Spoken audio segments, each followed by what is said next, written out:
L'association Notre Affaire à tous calcule chaque semaine la part accordée par les médias au climat. Pour l'instant, le record, c'est 5%. 5% des articles, des émissions de télé et des journaux radio consacrés au climat. Ça, c'était la semaine du 14 au 20 mars. Le 31 mars et le 5 avril, l'émission Élysée 2022 sur France 2 a rassemblé les candidats à l'élection présidentielle. Sur les 6 heures que durait l'émission, il y a seulement 11 minutes qui ont été consacrées au climat, toujours selon Notre Affaire à tous. C'est vrai que depuis le début de la campagne présidentielle, le climat et l'environnement sont pratiquement absents des débats. Mais qu'est-ce qui peut bien passionner plus qu'un truc qui menace la Terre entière ? Eh bien, Jeff Koons, qui envoie ses œuvres sur la Lune, le débat pain au chocolat ou chocolatine, la baffe d'un acteur à un humoriste, les chats de Marine Le Pen, l'arrivée de Messi au PSG, la neige à Paris, le retour du soleil, Bon, j'ai pas le temps de tout dire, mais la liste est bien longue. Et en même temps, je les comprends, moi, les médias, les politiques. Le changement climatique, c'est loin d'être glamour. La fin du monde, c'est cool dans un film Netflix avec Leonardo DiCaprio.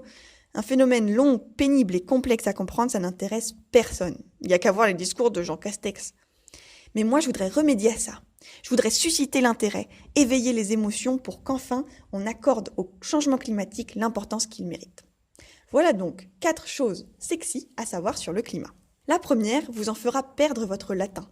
C'est l'origine du mot climat. Ça vient du latin climat, qui veut dire inclinaison du ciel. C'est joli, non ? Inclinaison du ciel a donné partie du ciel. Parce que le climat, c'est une zone géographique où on retrouve à peu près les mêmes conditions atmosphériques, de température, de pression, d'humidité. Et cette zone, ça peut très bien être la Terre, et alors on a le climat planétaire. Deuxième chose sexy qui va faire monter la température. Saviez-vous que c'était une femme qui avait prouvé pour la première fois l'existence de l'effet de serre ? Elle s'appelait Eunice Foote, c'était une chercheuse américaine. En 1956, elle lance une expérience. Elle remplit des cylindres de verre avec différents mélanges gazeux. Elle les met au soleil, et puis elle mesure la température à l'intérieur du cylindre. Ce qu'elle découvre alors, c'est que le cylindre rempli de CO2 retient particulièrement bien la chaleur.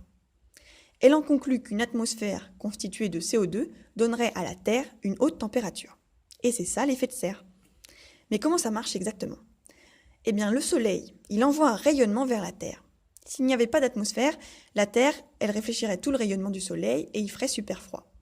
Avec l'atmosphère, une partie du rayonnement réfléchi par la Terre reste piégée et ça augmente la chaleur.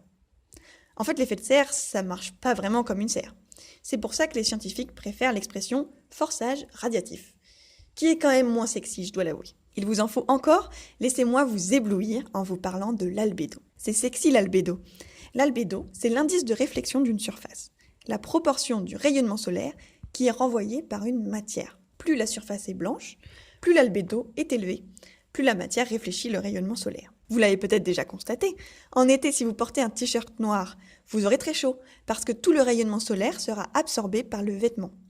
Donc du point de vue du climat, il vaut mieux augmenter l'albédo de la planète pour diminuer la température. Les surfaces claires sont donc utiles, comme le sable ou la banquise. Et là, on commence à comprendre le hic avec la fonte des glaces. Parce que plus la banquise fond, moins il y a de blanc. Et moins il y a de blanc, plus l'albédo diminue. En gros, plus il fait chaud, plus il fait chaud. Et c'est ça qu'on appelle une boucle de rétroaction positive. Malheureusement ici, tout ce que ça a de positif, c'est bien son nom. Toujours plus de sexy, parlons de dilatation. Des océans, bien sûr. On pense souvent que la principale cause de la montée des océans est la fonte des glaciers du Groenland et de l'Antarctique. Eh bien non. Pour le moment, la principale raison, c'est la dilatation des océans sous l'effet de la chaleur. Quand la température augmente, les molécules d'eau, elles deviennent plus mobiles. L'espace entre deux molécules augmente et elles prennent plus de place. Résultat, le niveau de la mer monte.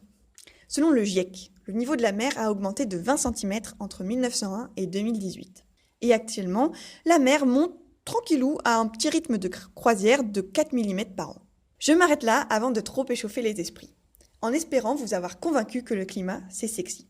Ce soir, le 20 avril, c'est le débat de l'entre-deux-tours entre Emmanuel Macron et Marine Le Pen sur France 2.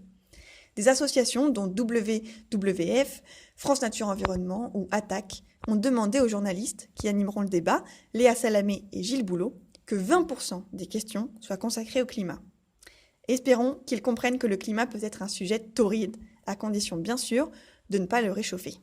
Merci de m'avoir écouté. On se retrouve la prochaine fois pour apprendre 138 choses sexy sur Matt Damon. D'ici là, prenez soin de vous.